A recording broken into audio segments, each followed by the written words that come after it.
Pare um instante. Feche os olhos e imagine um campo silencioso, onde só se ouve o balido das ovelhas e o farfalhar das folhas ao vento. Lá, entre árvores rudes e trilhas de terra, caminha um homem de aparência comum. Veste túnica simples, mãos calejadas, olhos atentos ao rebanho. Ele não é rei, não é sacerdote, não vive em palácios, mas carrega dentro de si uma voz poderosa, maior que tronos, mais cortante que espadas. Este é Amós. Você talvez nunca tenha ouvido muito sobre ele. Talvez seu nome não esteja gravado nas páginas douradas dos grandes heróis da Bíblia, mas a sua missão? Essa ecoa até hoje. Amós foi chamado por Deus em tempos de engano, quando o povo prosperava por fora, mas apodrecia por dentro. Ele não profetizou para agradar. Ele não falou para entreter. Ele veio com palavras de fogo e verdade, porque viu o mundo com os olhos do céu. E hoje, você está prestes a ouvir sua história, mas não como um simples relato. Você vai caminhar ao lado de Amós, sentir a poeira do seu chão, ouvir o peso de suas palavras e descobrir como um simples pastor foi escolhido para ser trombeta de Deus em dias sombrios. O chamado no silêncio. Na pequena vila de Tecoa, ao sul de Jerusalém, as manhãs nasciam com lentidão. O céu se tingia de laranja e dourado, e os pastores guiavam seus rebanhos entre colinas secas, pedras espalhadas e árvores de figos bravos. Era um lugar sem prestígio, longe do burburinho das cidades, onde os dias passavam entre a lida com os animais e o cultivo de plantas rústicas. Um desses homens era Amós. Ele não era diferente dos outros em aparência. Tinha mãos marcadas pela enxada, olhos endurecidos pelo sol, passos firmes sobre o chão rachado da Judéia. Era boieiro e cultivador de sicomoros, uma árvore de folhas largas, frutos ásperos e madeira dura. Amós conhecia o tempo. Sabia ler as nuvens, entender os ventos, perceber a chegada da seca. A vida no campo o ensinava a escutar o que não era dito. E foi nesse silêncio que ele ouviu algo que mudaria tudo. Certa tarde, enquanto cuidava das figueiras, uma inquietação profunda invadiu seu peito. Não era medo, nem tristeza. Era como se alguém o chamasse por dentro, com uma voz que não usava palavras, mas que ressoava mais forte que trovões. O tempo pareceu parar. O vento cessou. E Amós entendeu. Era Deus. Não houve relâmpago, nem visão de anjos. O céu não se abriu, mas o chamado foi claro como o sol do meio-dia. Vai, profetiza ao meu povo, Israel. Amós ficou imóvel por longos minutos. Ele não era profeta. Não havia sido treinado em escolas proféticas. Não conhecia os caminhos do palácio, nem os corredores do templo. Era um homem do campo, acostumado com o silêncio da terra, não com os discursos da cidade. Mas a ordem havia sido dada. E quando Deus chama, até os pés mais humildes encontram caminho. Nos dias seguintes, ele se preparou. Não com armaduras, nem com roupas nobres.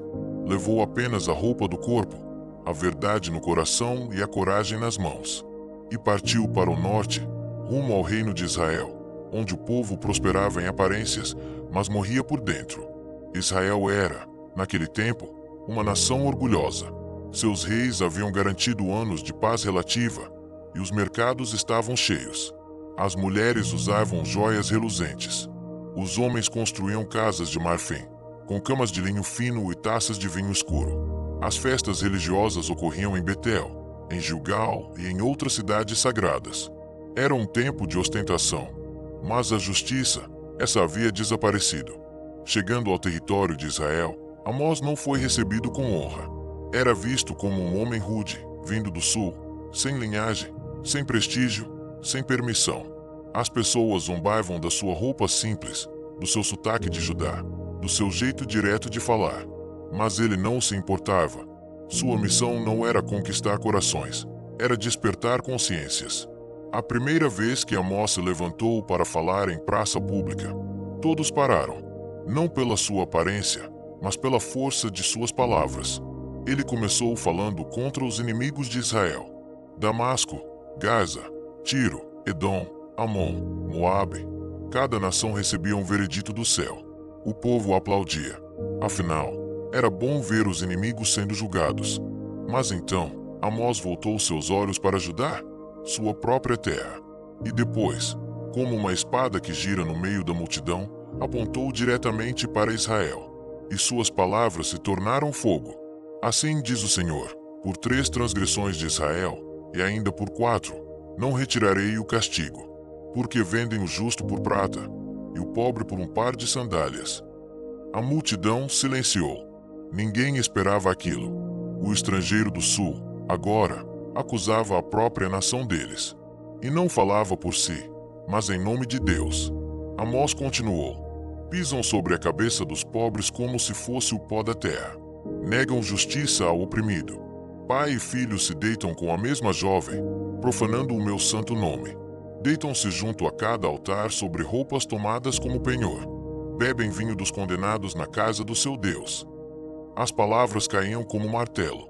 O povo não sabia se respondia com raiva ou com vergonha. Alguns riam, tentando disfarçar o incômodo. Outros balançavam a cabeça. Mas Amós não parava. Ele não estava ali para agradar, e sim para revelar. Ele contou como Deus havia tirado Israel do Egito, como havia destruído os amorreus, como dera terra e leis.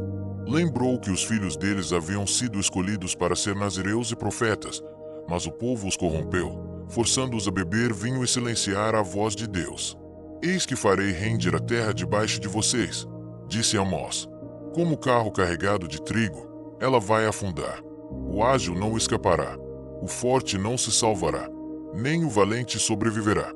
Ele falava com tanta convicção que até os arrogantes estremeciam. Era como se a própria terra se calasse para escutar. Mas o povo resistia. Tinham riqueza, templos, sacerdotes, sacrifícios. Como poderiam estar errados? Amós respondeu: eu odeio, desprezo as vossas festas. Não suporto as vossas assembleias solenes. Ainda que me ofereçam holocaustos e ofertas de manjares, não me agradarei deles. Afasta de mim o som dos teus cânticos. Em vez disso, corra o juízo como as águas e a justiça como um rio perene. O povo não sabia o que fazer com aquele profeta incômodo. Ele não pedia dinheiro, não aceitava comida, não fazia alianças. Apenas falava. Falava como se estivesse vendo algo que ninguém via. Foi então que Amazias, o sacerdote de Betel, foi até ele. Era um homem de influência, ligado ao rei Jeroboão II. Disse a Amós: vá embora, visionário. Volta para a tua terra. Aqui em Betel, onde está o santuário do rei, você não tem lugar. Mas Amós, sem se alterar, respondeu: eu não sou profeta, nem filho de profeta. Eu era pastor, colhedor de sicomoros. Mas o Senhor me tirou de trás do rebanho e disse: vai, profetiza ao meu povo, Israel. E continuou a profetizar, agora diretamente contra Amazias: tua mulher se prostituirá na cidade. Teus filhos morrerão à espada. Tua terra será dividida. Tu morrerás em terra impura. E Israel será levado cativo para longe da sua terra. As palavras eram pesadas como pedras. Amós não hesitava. Cada frase era como um trovão que partia o céu em 2. E ele não falava por orgulho. Falava porque sentia a dor de Deus. Porque via o que os outros se recusavam a ver. Porque amava a justiça mais do que o próprio conforto. A visão do juízo. Depois do confronto com Amazias, o sacerdote de Betel, a tensão aumentou. Amós não era mais apenas o estranho incômodo. Ele se tornará perigoso. Um homem que ousava expor a podridão sob o véu sagrado da religião, que gritava verdades nos becos onde os pobres sangravam e onde a justiça era comprada com moedas sujas. Mas Deus ainda tinha mais a revelar. Num certo dia, enquanto orava em silêncio, Amós teve uma visão. Era como um sonho vívido, mais real que o chão sob seus pés. Ele viu o Senhor formando gafanhotos no tempo em que a colheita começava. Eram muitos, vorzes, e quando começaram a devorar o verde dos campos, Amós se lançou ao chão e clamou: Senhor Deus, perdoa, rogo-te. Como subsistir Jacob? Pois é pequeno. E o Senhor ouviu. O juízo foi suspenso. Os gafanhotos não vieram. Mas então, outra visão. O Senhor chamou o fogo para devorar as águas do abismo e consumir a terra. O calor era insuportável, o fogo implacável. Mais uma vez, Amós intercedeu. Senhor Deus, cessa, rogo-te. Como subsistir Jacob? Pois é pequeno. E de novo, Deus recuou. Mas a terceira visão foi diferente. Amós viu o Senhor segurando um prumo ao lado de um muro reto. O prumo é uma linha que mede a retidão. E Deus disse: Eis que porei um prumo no meio do meu povo, Israel. Já não passarei por ele. Ou seja, agora, o tempo da medição havia chegado. Deus não mais toleraria a hipocrisia. O muro seria julgado. Aquilo que não estivesse reto, cairia. O profeta sabia o que isso significava. Israel estava vivendo em aparente estabilidade, mas espiritualmente, suas estruturas estavam tortas, inclinadas para a injustiça, corroídas pela corrupção. E o prumo de Deus não se engana. As visões continuavam. Amós via cestos de frutas maduras. E Deus lhe perguntava: Que vês, Amós? Ele respondia: Um cesto de frutas do verão. E o Senhor dizia: Chegou o fim para o meu povo Israel. Não mais o pouparei. O simbolismo era claro. Como a fruta madura, o pecado do povo havia atingido seu limite. Estava pronto para a colheita do juízo. Amós descrevia com precisão. O canto do templo se transformaria em lamento, os corpos estariam por toda parte, e o silêncio cobriria a terra como um manto fúnebre. Ele então denunciava as práticas injustas com mais detalhes. Ouvi isto, vós que oprimis o necessitado, que destruís os pobres da terra, dizendo: Quando passará a lua nova, para vendermos o trigo, e o sábado, para abrirmos os celeiros, diminuirmos a medida, aumentarmos o preço e enganarmos com balanças desonestas. O povo transformará a religião em fachada. Cumpria os rituais, mas o coração estava distante. E Amós era como um espelho que revelava os rostos deformados por ganância e vaidade. Mas então, ele falou algo ainda mais terrível. Uma fome viria à terra, mas não de pão. Uma sede, mas não de água. Seria fome de ouvir as palavras do Senhor. Os homens correriam de um mar a outro, de norte a leste, buscando a palavra, e não a encontrariam. Era a pior das calamidades, o silêncio de Deus. Amós sabia o peso disso. O povo zombava agora, mas o dia viria em que trocariam todo o ouro por uma única profecia, uma só palavra de esperança. E não haveria. Foi então que veio a última visão. O Senhor estava diante do altar. Um altar erguido pelo próprio povo, não para a glória de Deus, mas para os seus desejos. E Deus disse: Fere o capitel do templo, para que estremeçam os umbrais. Derruba tudo sobre a cabeça deles. Os que restarem, eu matarei à espada. Ninguém fugirá, ninguém escapará. Era um juízo completo. Nem os altares seriam poupados, nem os esconderijos nas cavernas ou nas montanhas, nem os que descessem ao fundo do mar. O Senhor estendia a mão, e ninguém podia se esconder. Mas, em meio a esse cenário sombrio, uma luz brotava, uma esperança, como um fio de ouro no tecido rasgado. Amós viu que, mesmo no juízo, Deus não esqueceria da sua promessa. Ele disse: Naquele dia, levantarei o tabernáculo caído de Davi, restaurarei as suas brechas, levantá-lo-ei das suas ruínas, e edificá-lo-ei como nos dias antigos. Era uma promessa messiânica, algo que ultrapassava o tempo de Amós. Um vislumbre do futuro, onde a justiça finalmente reinaria, onde Israel e Judá seriam restaurados, e onde todos os povos que buscassem o nome do Senhor seriam acolhidos. Deus falou de um tempo em que o lavrador alcançaria o que colhe, e o plantador de uvas, o que pisa as uvas. Um tempo em que os montes destilariam vinho novo, e o povo nunca mais seria arrancado da terra que o Senhor lhe dera. Com essas palavras, Amós encerrou sua missão. Ninguém sabe o que aconteceu com ele depois. Talvez tenha voltado para Tecoa. Talvez tenha sido perseguido e morto. Mas sua voz permaneceu. Suas palavras atravessaram os séculos, guardadas como fogo em pergaminhos sagrados, lidas por reis, rabinos, sacerdotes e por nós, hoje. Porque o que Amós pregou não era apenas sobre Israel, nem sobre o passado.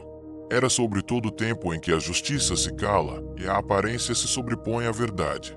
Era sobre quando Deus levanta o improvável para dizer o que ninguém quer ouvir.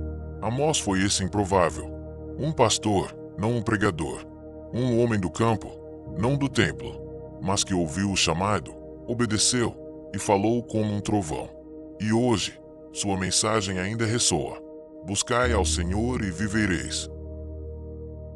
O eco da justiça. A missão de Amós não terminou com um grande ato de glória. Não houve coroas. Nenhum povo o levantou nos ombros. Nenhuma canção foi entoada em sua homenagem. Ele não fundou templos. Não vestiu túnicas bordadas. Não ergueu multidões com promessas. Terminou como começou, com silêncio e fidelidade. Muitos não creram nele. Outros o rejeitaram. Houve os que zombaram, os que o denunciaram, os que desejaram sua morte. Mas Amós não estava interessado em reconhecimento. Ele sabia que havia sido chamado para semear e não para colher. E ele semeou com lágrimas. Mesmo ao profetizar a destruição, sua alma doía. Cada palavra de juízo era regada pela angústia de quem amava o povo, mas amava ainda mais a verdade. Ele falava com a autoridade de Deus, mas com o coração de um homem ferido. Amós não odiava Israel. Ele sofria por Israel. Sofria por ver o que o povo não via, que a riqueza havia cegado, a religião havia se tornado espetáculo, e a justiça estava enterrada sob o luxo e o ego.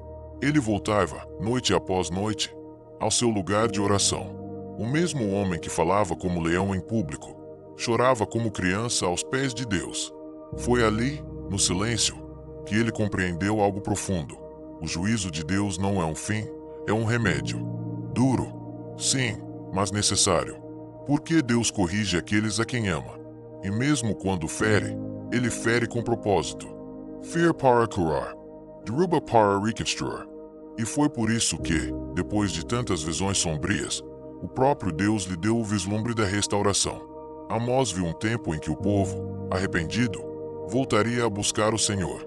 Um tempo em que não mais haveria fome de justiça, porque a justiça correria como um rio. Um tempo em que o culto não seria mais vaidade, mas verdade.